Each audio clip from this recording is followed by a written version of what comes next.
The sky hung low that day, brushed with late September grey, the kind that feels older than it should, like a memory returning again, uninvited but familiar. In the hush of morning before the world stirs, a football arcs through the quietits. Spiral, sharp, clean, almost reverent, Dand lands with the thud of ritual on damp grass. It is autumn again, another season, another game. Somewhere beneath the boughs of a turning tree in San Mateo, California, a boy laced up cleats that didn't quite fit. His jersey hung loose over shoulders, yet to broaden. His chin strap swallowed. Half his face. He wasn't fast. He wasn't strong. But week after week, he showed up with a question in his chest no one else seemed to be asking. Why not me?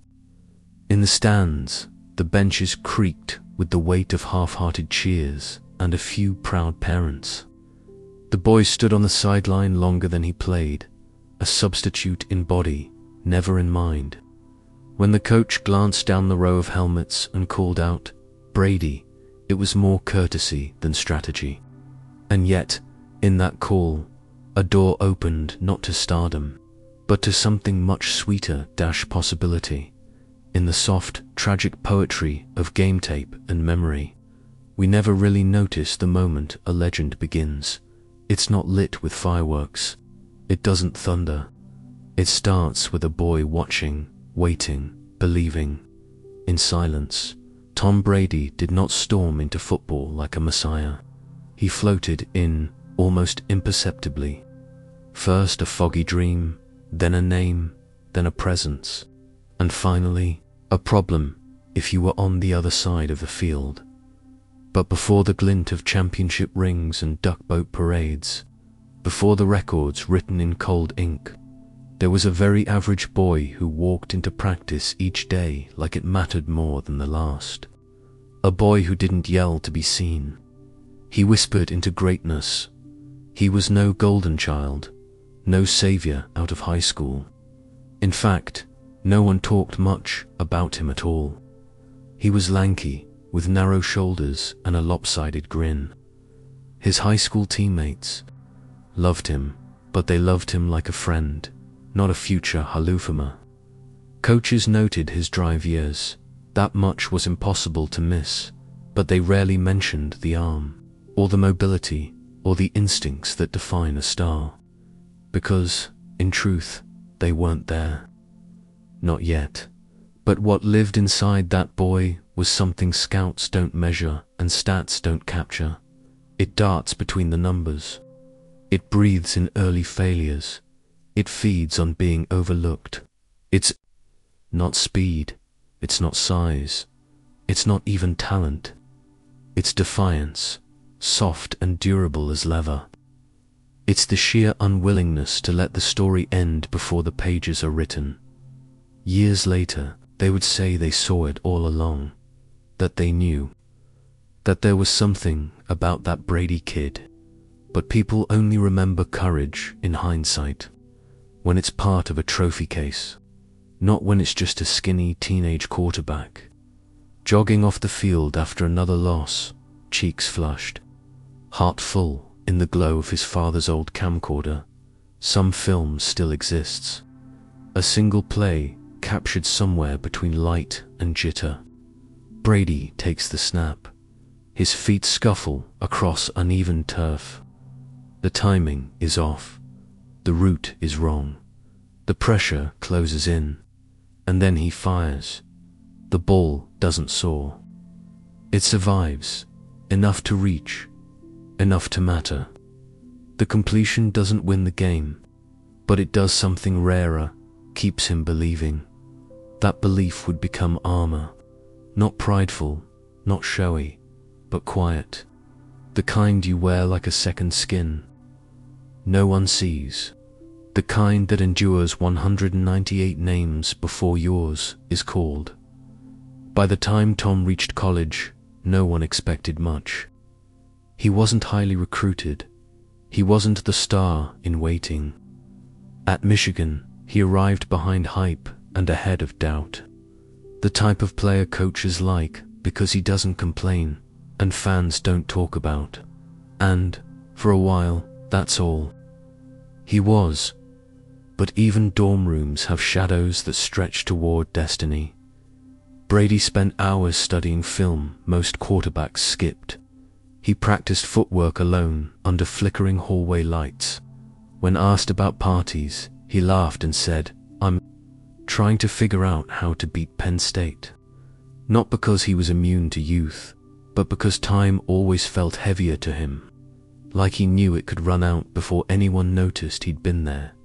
And that more than any game was his truest fear. That he might be forgotten before he'd even begun. We don't talk much about what it takes to keep going when no one is watching. Or the kind of person who keeps showing up to locked doors, just to knock with the same steady hand. Tom Brady knocked, every day. For years, he didn't become great overnight.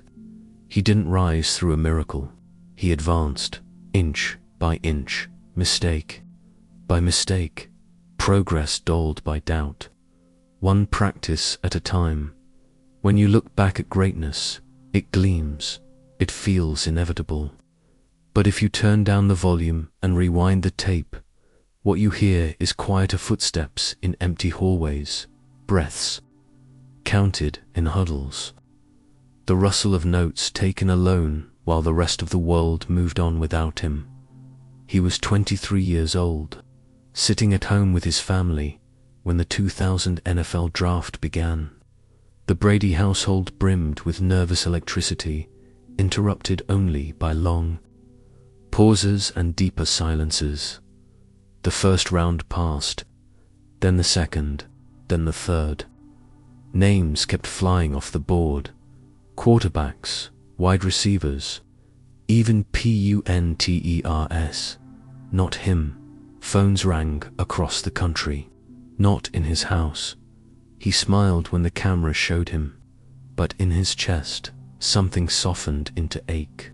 It is one thing to go unnoticed, it is another to be discarded.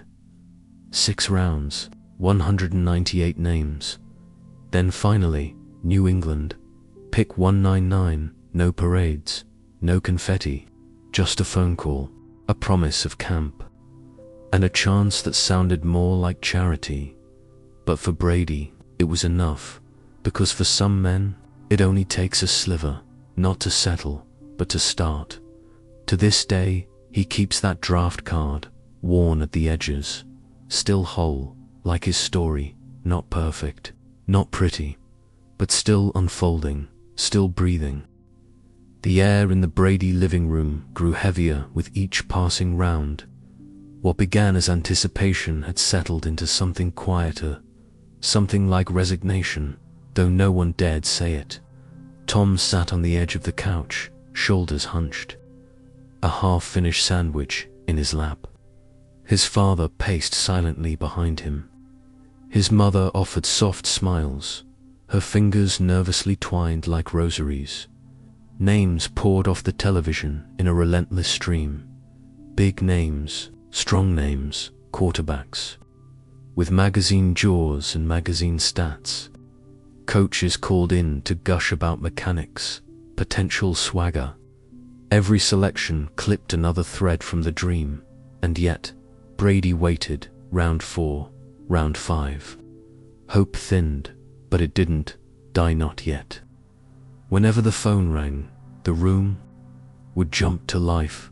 Once, it was a neighbor. Another time, a distant cousin calling to say, "Hang in there, Tommy." Each click of the receiver brought silence rushing back in. By the time the 6th round opened, Brady wasn't smiling.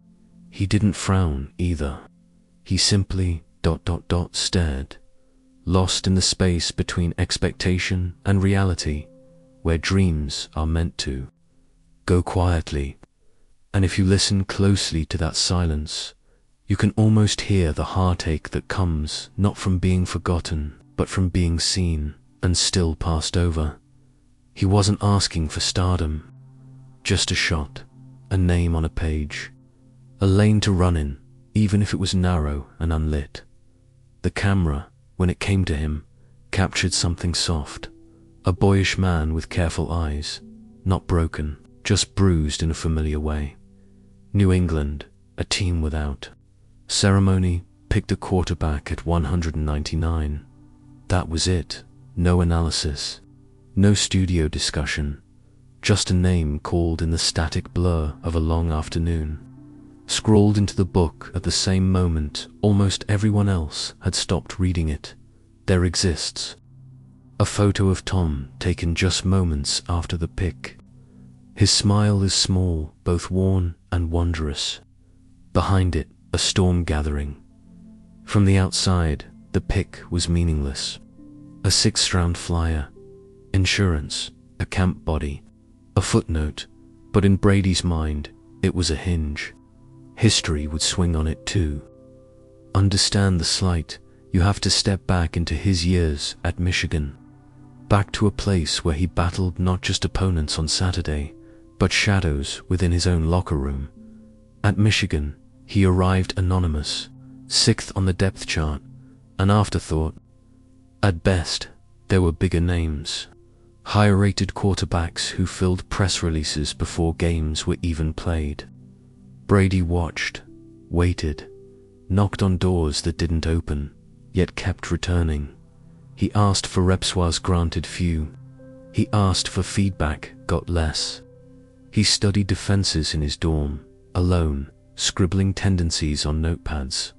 When he finally earned the starting job in 1998, it didn't end doubt. It only spread it. Coaches sparkled over Drew Henson, the five-star kid with a storybook arm and the swagger to match. Mentions of a quarterback controversy hung in the air like cold breath. Brady took every slight, every moment of hesitation, and tucked it under his skin like stitching dot in his senior year. Michigan posted a comeback win over Alabama in the orange bowler game where Brady threw 4 touchdown passes, 2 in overtime. Even then, when the confetti fell and the headlines ran, they didn't call him elite. They called him serviceable, composed, never special, because he didn't look like a quarterback. The NFL Combine in Indianapolis confirmed that belief for many, or rather, it didn't change it. His 40-yard dash was sluggish. His vertical jump was pedestrian, his physique infamous. He stood shirtless against a grey wall in thin, athletic shorts, pale, hollow-chested, slightly hunched. The photo became folklore, not because of what it showed, but because of what it failed to see. Brady looked like someone who might sell life insurance, not rewrite sporting history. There are quarterbacks with stronger arms and more athleticism, one scout wrote. He's easily rattled, leaves the pocket prematurely, doesn't look the part, and yet one line stood out. But he's got something. That something was never explained. It never had to be. The Patriots didn't need to fall in love. They just needed to take a chance. And when they finally did pick 199, Brady didn't weep or shout. He simply said, "That's all I needed." He took that moment, folded it carefully, and placed it next to every door slam and brush-off he'd ever been handed. The 6th round didn't brand him irrelevant, it branded him ready. Later, he would joke with Patriots owner Robert Kraft, introducing himself in rookie minicamp by saying, "I'm the best decision this organization has ever made." It sounds cocky in the quote in the rear view, but if you were there, if you heard it in that room, from a boy still wading into manhood, it wasn't arrogance, it was certainty. Quiet, unshakable certainty. He knew what they didn't, knew what almost everyone else had missed. That greatness doesn't always sprint out of the gate.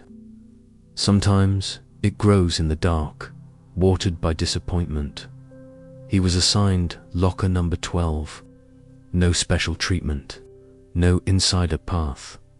He entered training camp behind Bledsoe, behind Michael Bishop, and behind many expectations.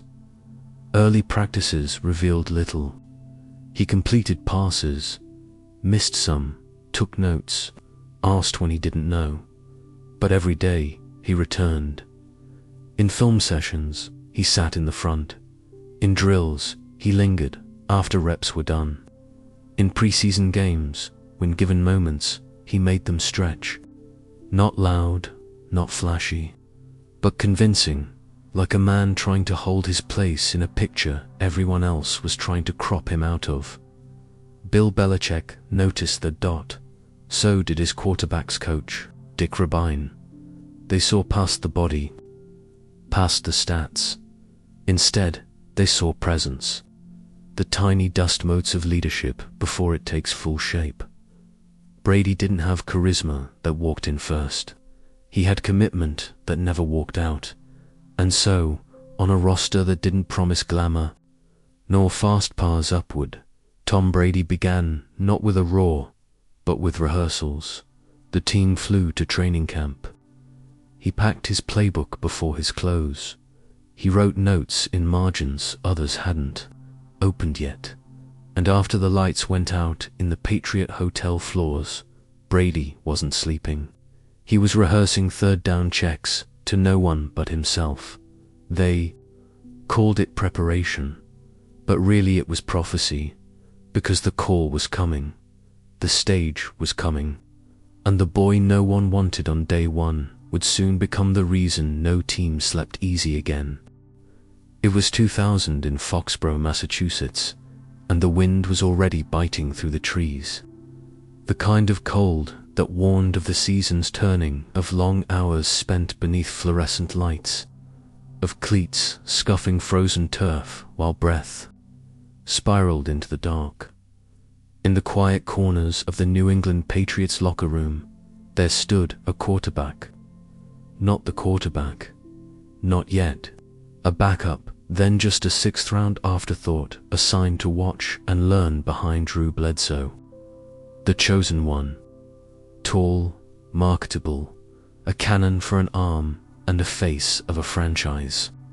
He was everything expected of a starting quarterback in the NFL, but in the shadows, Tom Brady, still lanky, still learning, clutching his three-ring playbook like a Bible, watching, measuring, finding the empty spaces no one else looked for. He rarely threw a pass on Sundays, his uniform perfectly clean by evening's end. But behind the stillness was work.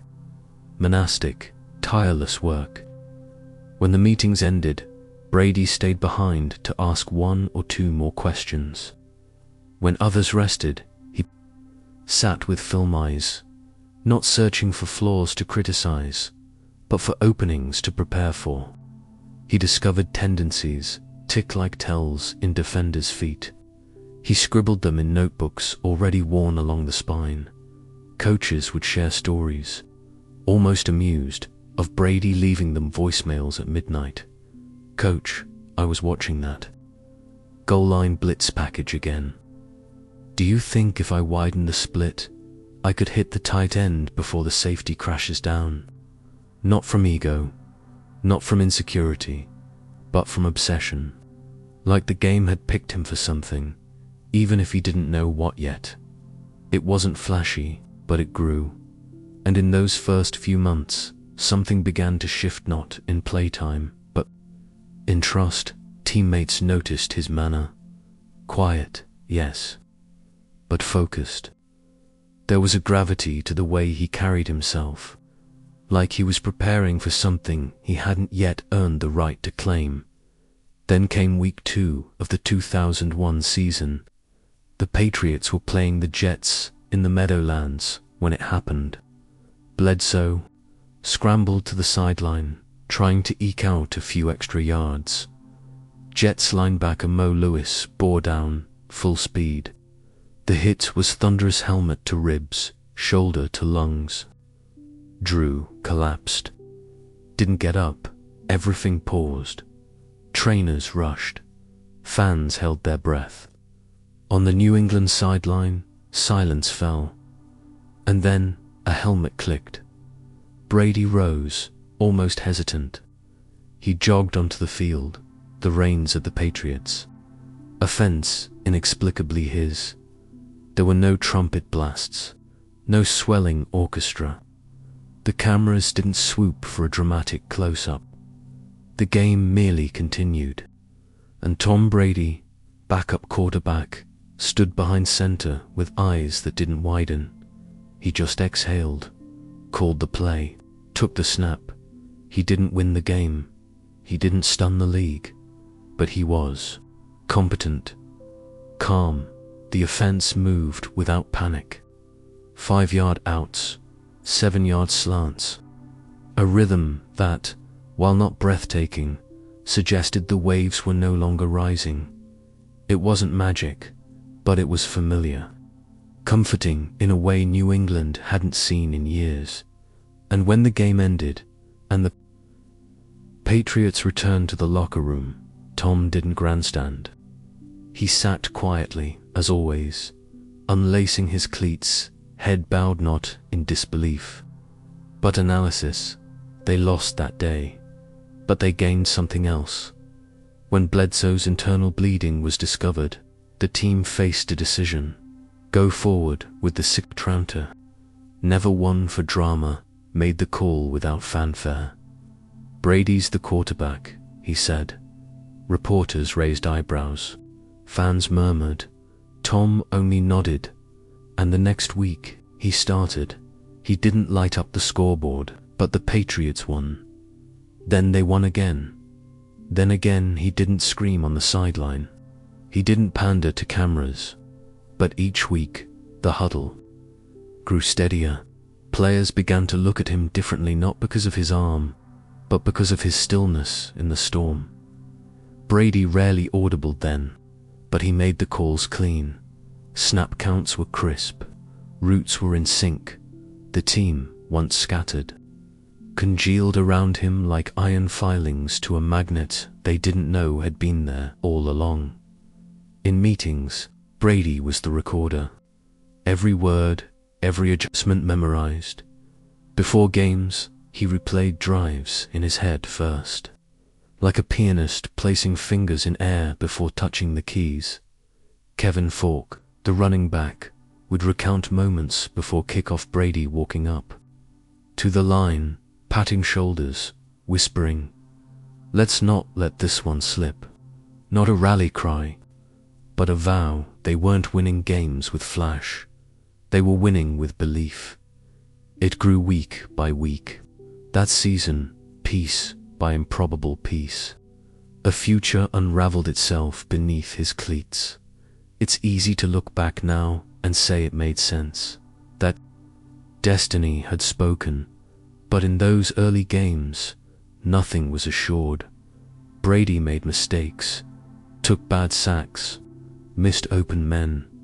Yet after each series, he returned to the tablet.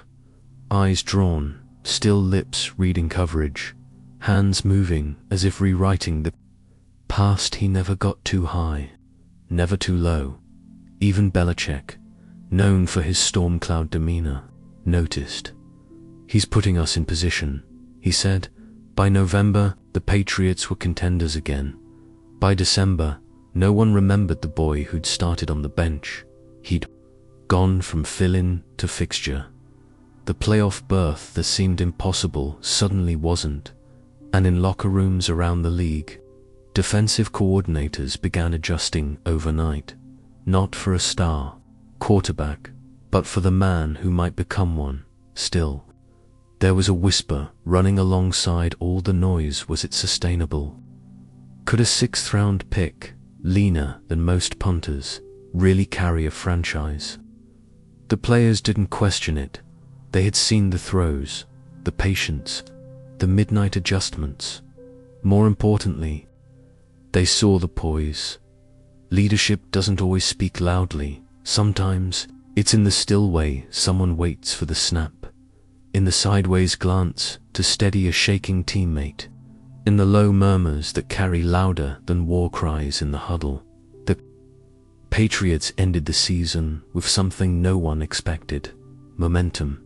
And Brady, still without Pro Bowl numbers, still not listed among the league's elite, gave them something rarer: a sense that the seas had begun to calm, as if the game didn't govern him, but waited for him. And in a league built around speed and spectacle, that quiet was its own kind of violence. Snow fell like secrets outside the Louisiana Superdome on February 3, 2002, though no one inside felt the chill. The air was thick with spectacle fireworks, marching bands, a nation watching. The St. Louis Rams stood poised beneath the banners of destiny. The greatest show on turf: Kurt Warner, Marshall Faulk, Isaac Bruce, their names sang with certainty. And yet, in the tunnel across from them, stood a quarterback so quiet the cameras nearly missed him. Number 12, tall, yes, but still boyish, still learning how to move in the skin of a star. Tom Brady, 24, a first-year starter who had never played in a Super Bowl, never walked under lights this bright. But he wasn't blinking. The Patriots were 13-point underdogs. Vegas had made its call. The experts were unified. And still, Brady took the field with a gait that betrayed none of it. His throws that night weren't miracles. They were timely, bashful even. But beneath each dropback was something rarer than brilliance: composure. As if he didn't need to outshine the Rams, only to outlast them. The game beat on like a slow drum defensive gridlock, missed moments sand with 90 seconds left. The score was tied at 17. Most expected the Patriots to play it safe, take a knee over time. John Madden echoed the common thought through the broadcast: you don't want to take a chance here with this young quarterback. And yet, Brady didn't hesitate. He took the huddle, called the play through traffic, noise and trembling nerves, and started forward. First down, then another. His passes were soft, daggers, 10 yards, here 6, then ever heroic, but always enough. Time evaporated. 23 seconds left. Kicker Adam Vinatieri lined up for a 48-yard strike. Brady watched from the sideline. He didn't pace, just waited. Then the ball soared. The uprights split. The Patriots won. None of it felt sudden. It felt inevitable. Not because it was obvious at the start, but because by the end, something had settled. Doubt had, lessened. In the locker room that night, while reporters rustled, Brady sat beside his locker, quietly pulling the laces from his cleats. He wasn't crying. He wasn't shouting. He was breathing. A parade followed cold streets painted with confetti and disbelief. Fans wrapped in scarves and something new: hope.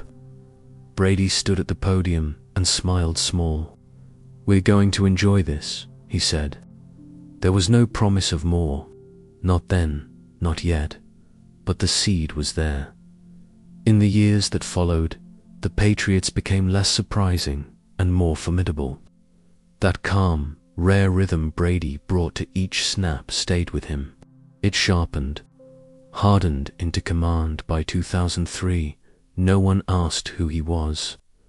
Brady had stopped being a curiosity. He was a presence now. Not a meteor he didn't streak across the sky, but a glacier, moving, inevitable, reshaping the landscape. That year, they won again. Super Bowl 38, against the Carolina Panthers. A slugfest in slow motion. 40 seconds left, tie game. The Patriots lined up on their own 40-yard line. Brady stepped under center, and there it was again. Not the miracle, but the moment, the quiet mastery of time and urgency. Sideline markers flashed past the short out to Troy Brown. The middle dart DionBranch.com reads, "Clean execution. Another game-winning field goal. Another ring. They came so quickly then. The victories. In 2004. Against the Philadelphia Eagles, Brady led another fourth-quarter triumph. The game was tied once again, and he responded not with panic, but process. 13 plays. Clock burned. Eagles outpaced. The dynasty was no longer theory, it was happening. And through it all, Brady never raised his voice. That was the myth unraveled, quarterbacks as generals, thundering over the trenches. But Tom operated more like a lighthouse. He didn't scream orders, he just stayed steady. Between 2001 and 2004, Brady had 3 rings. He'd started 4 seasons and won 77 of 100 possible games. The numbers glittered, yes, but it wasn't the stats that changed people's minds. It was the way he made chaos feel manageable. Grown men, veterans with years in the league, would watch him in 2-minute drills and feel their pulses slow. He wasn't just playing the game differently, it was like he was living inside of it. But with every crown, something else crept in: expectation. And beneath that, pressure. Greatness is a lonely place. It lifts you out of reach of your peers, but often out of touch with yourself. Fame doesn't whisper, it chants. And still, Brady kept quiet. He returned each season, not with new tattoos or stylists, but with more film study. He redesigned routines. He rewired his nutrition. He built his temple not around applause, but around precision in interviews. His words were measured, always respectful, often vague. But behind his eyes, those soft grey-blue eyes, there was movement, strategy. He was learning the subtle war of the NFL, not just beating your opponent, but time itself. He was leaner each year, better angled, mentally honed. Writers began asking, was this era's Montana already among us? Coaches whispered, maybe. Teammates, even former rivals, had less hesitation. They spoke about leadership not as a trait, but as something ambient, the thermostat of a room. And with Brady, it seemed always set to calm.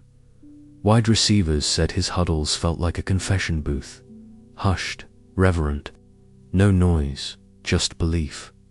Linebackers marveled at how often he avoided sacks, not with speed, but with prescience, moving 1 foot forward, a half step sideways, like he was reading friction in the air.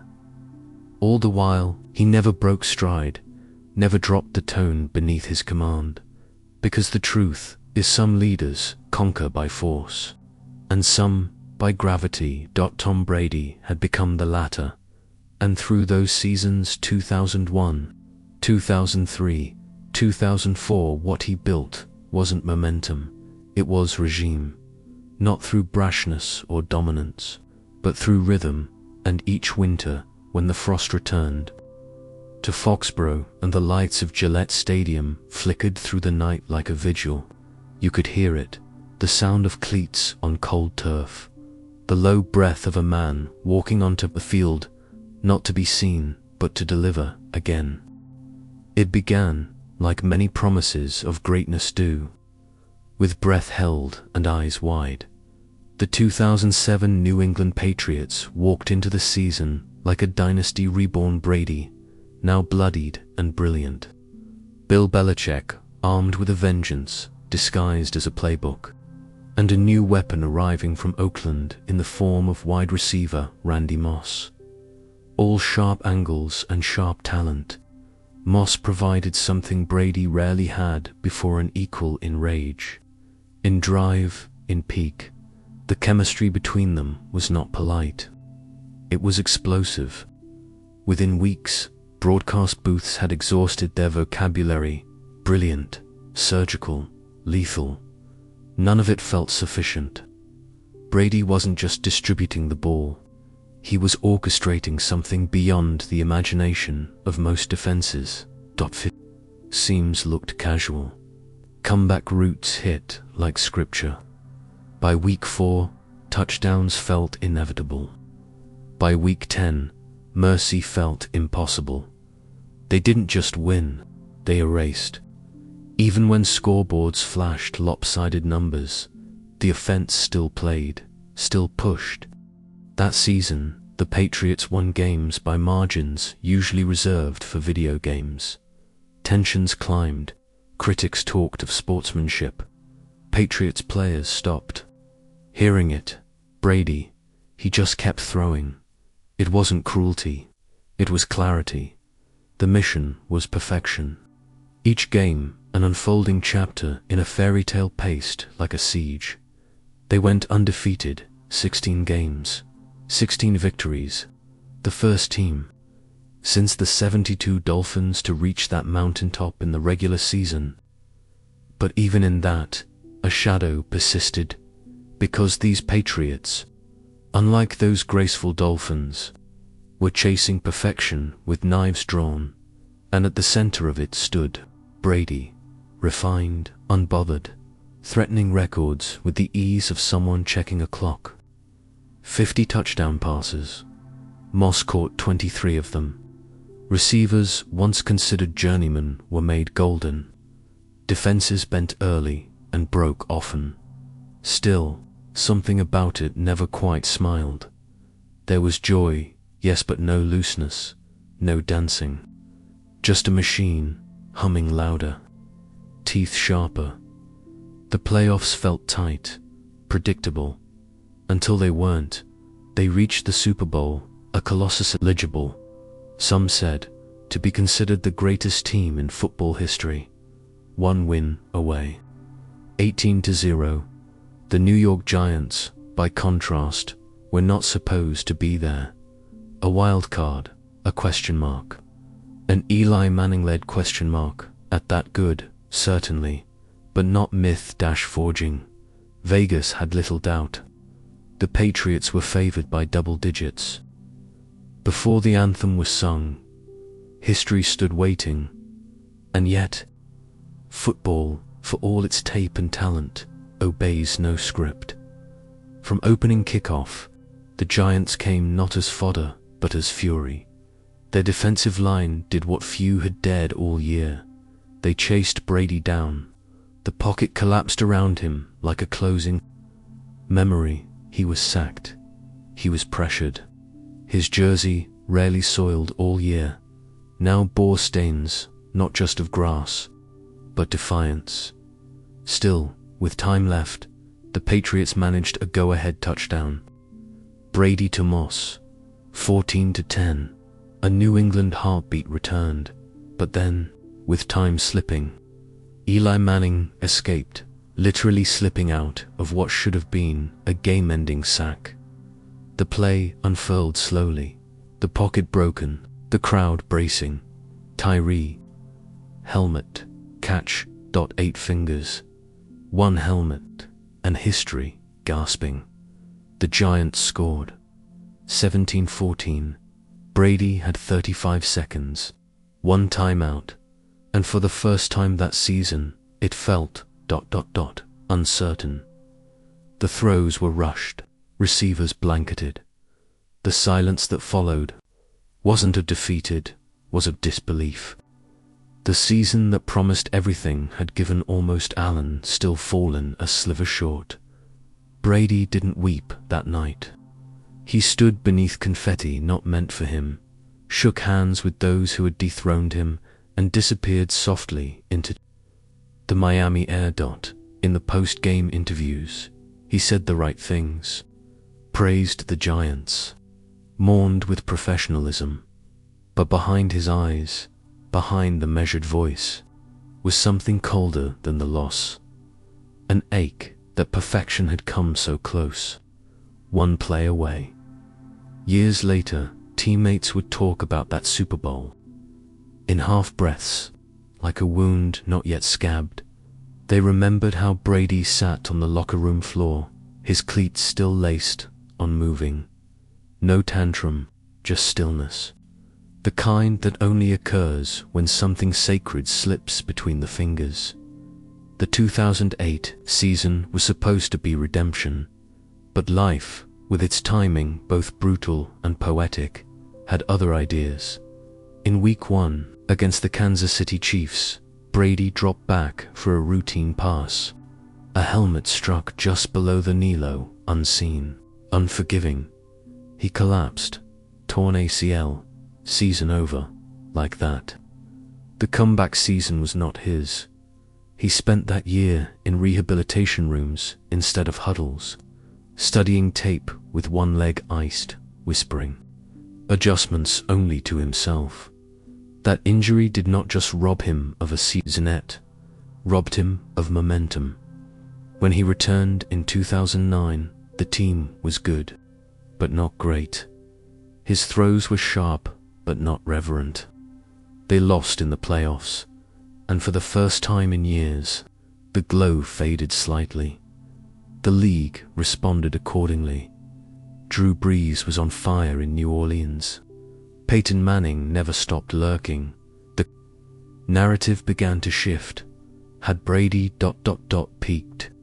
Was the helmet catch the razor's edge between dynasty and descent? Super Bowls are remembered. Almost Super Bowls fade. And so too, it seemed, could greatness. But Brady remained. Practices still ended with him throwing 30 balls to receivers, long after others had gone home. Notes still filled the spiral-bound notebooks at his locker. He began tweaking his own body, stretching, foam rolling, experimenting. Out came dairy, in came electrolytes and pliability. A strange, new vocabulary. He wasn't rebuilding.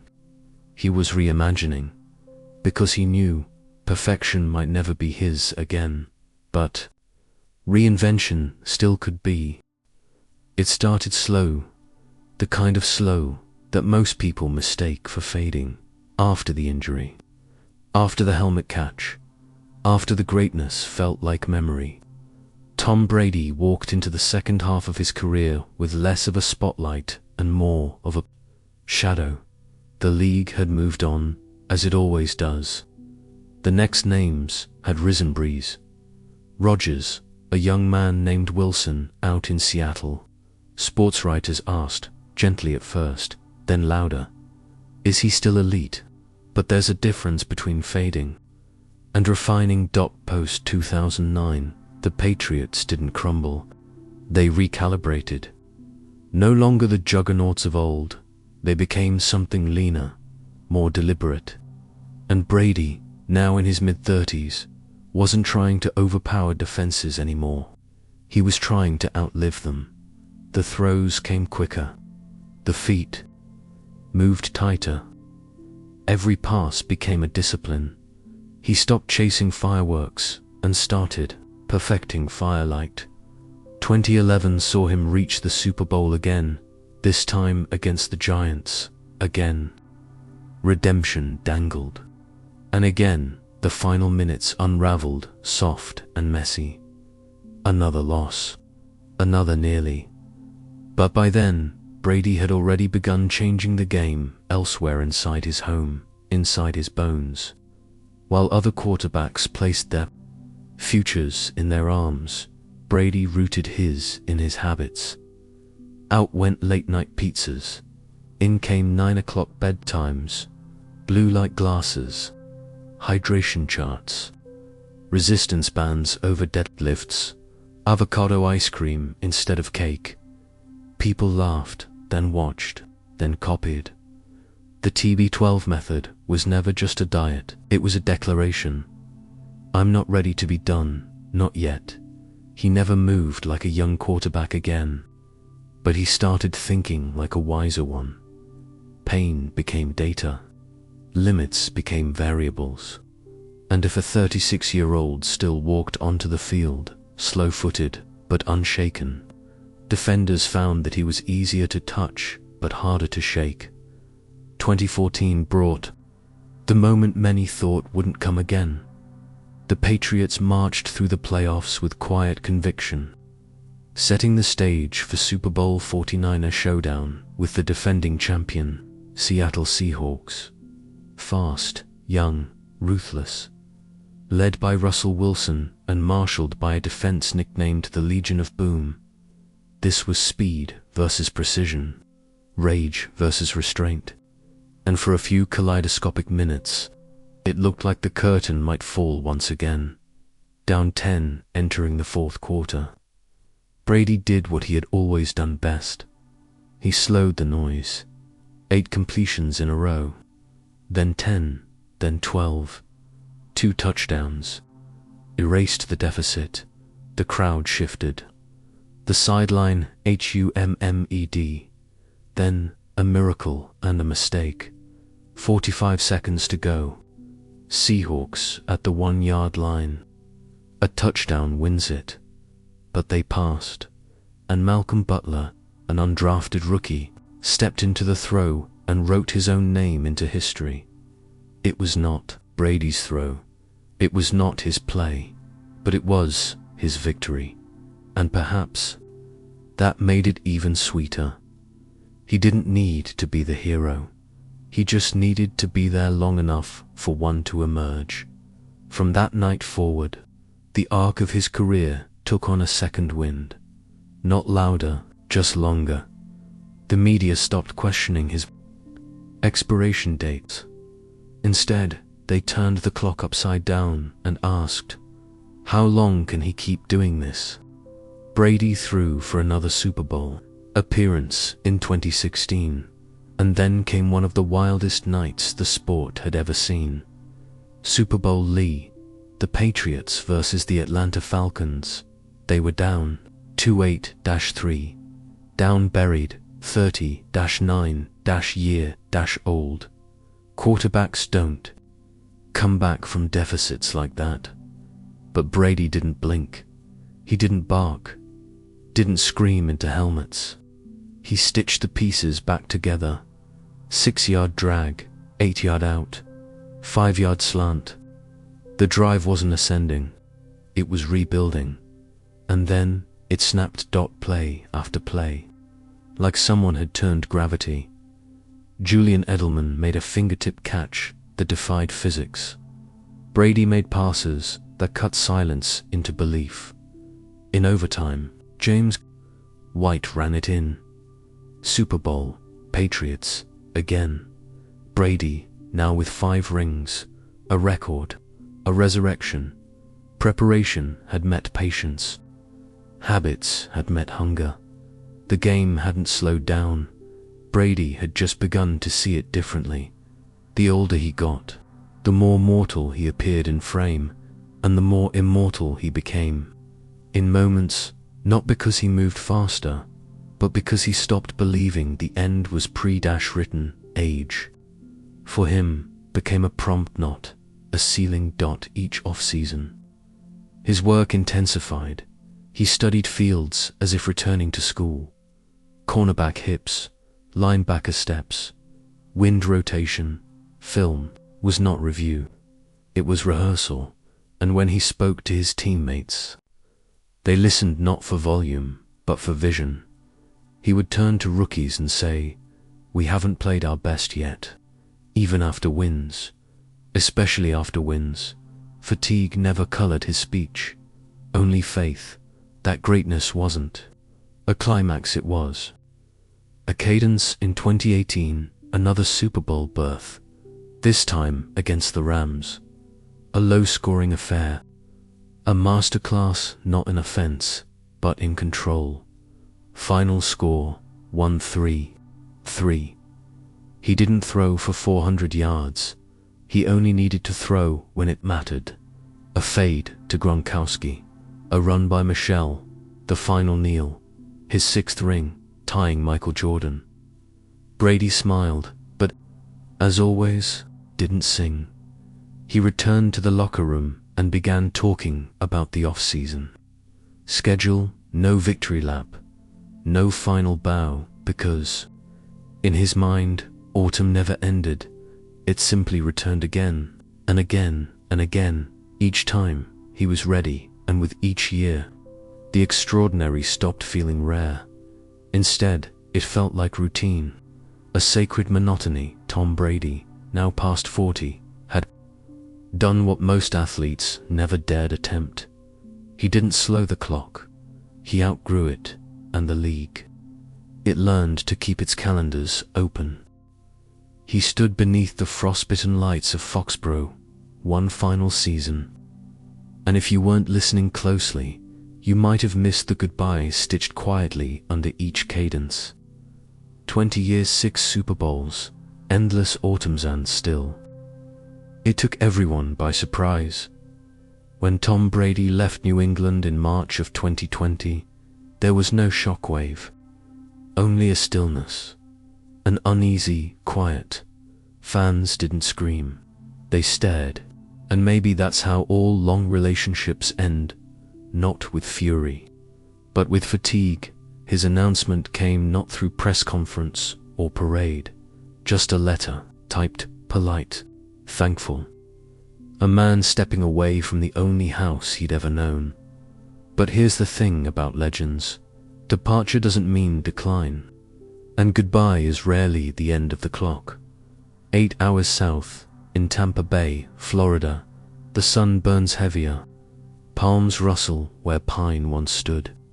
The Buccaneers had memories, brief flickers of success in decades of haze. But in 2020, they weren't searching for glory. They were searching for relevance. And then Brady came. He arrived like dusk, not all at once, but gradually enough that the city had time to adjust to the light. He wasn't there to save. He was there to work. A 43-year-old quarterback doesn't sign with a struggling franchise to coast.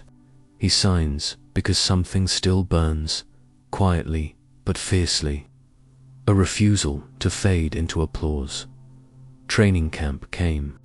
Weighted vests, long throws, endless meetings. Brady learned names, tendencies, hesitations.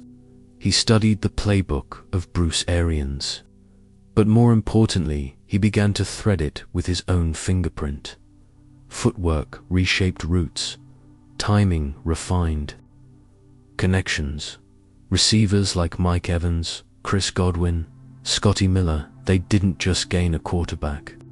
They gained an engine, a gear that never eased. Fall returned, and with it, the pulse. Brady's debut in pewter and red was not fireworks. They lost. He threw interceptions. Pundits smirked. Maybe the die had been cast, after all. But doubt too. Brady is just another rep in the gym. By week 9, they were 6-3. By week 17, 11-5. It wasn't dominance, it was adaptation. Mistakes came, so did corrections. His arms still had zip. His focus still cut clean. But it was his resilience. The way he pulled the team tighter each time they threatened to fray that. Turned something ordinary into orbit. Into the playoffs they marched. Not as kings, but as schemers. The path, road. Games, cold games. Legends on the other sideline. First Washington, then Drew Brees in New Orleans. Then Aaron Rodgers in Green Bay.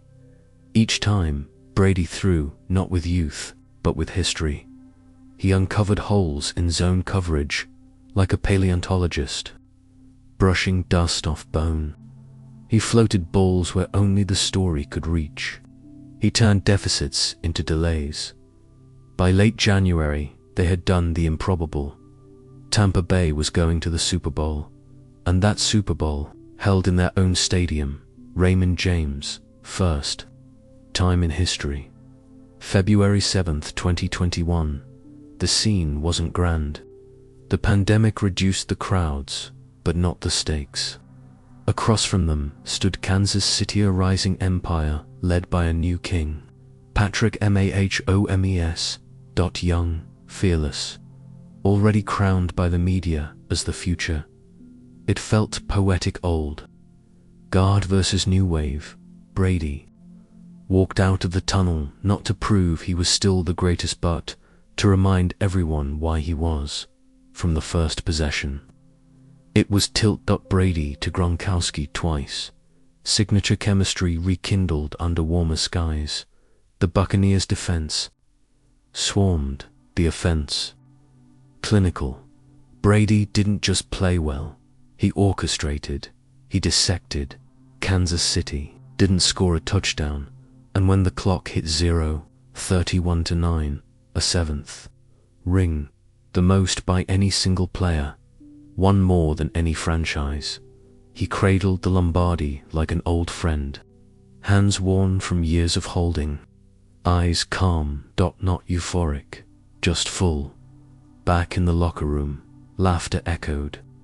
His teammates slapped pads, took selfies, sang along with victory's hum. Brady stood by his locker, still in uniform, unhurried. This was no proving ground. It was a statement. Legacy doesn't need to chase headlines.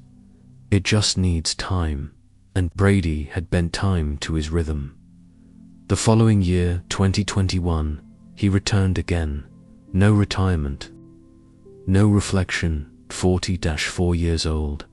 He opened the season with 4 touchdown passes, ended the year with 5,316 yards, the most in his career, 43 touchdowns. He led the league.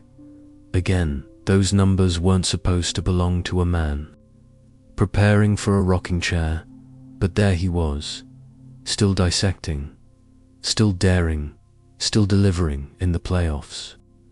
They faced the Rams, fell behind, rallied a vintage comeback, nearly sealed, till time gave way to fate, and a playoff run ended, narrowly, unceremoniously, and there just for a moment, the mask slipped. Brady looked tired, weathered, and then retired.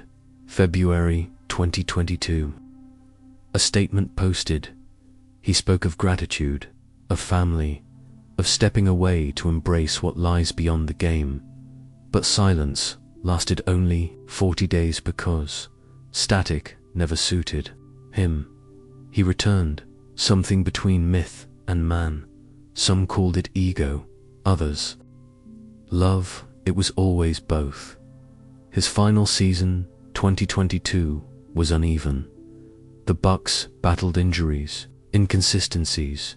Brady bore it all, still setting records, still believing, until January, when the season ended. In quiet, no confetti, just a final kneel. Then, in February 2023, he retired again.